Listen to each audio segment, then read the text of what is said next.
Let's go to the next question. Question number 13. See, question number 13 again. It is statement, assertion, reason kind of. Given below are two statements. One is labeled as assertion and the other is labeled as reason. Assertion A.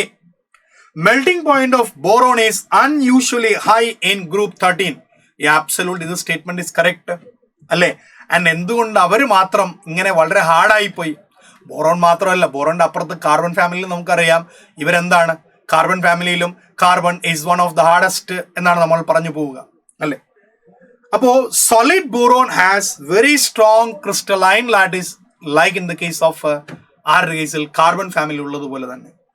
So students, ആദ്യത്തെ answer, ആദ്യത്തെ assertion ശരിയാണ്, രണ്ടാമത്തെ റീസണും ശരിയാണ്. And that reason is the correct assertion four. അപ്പൊ നമുക്ക് both A and R are correct.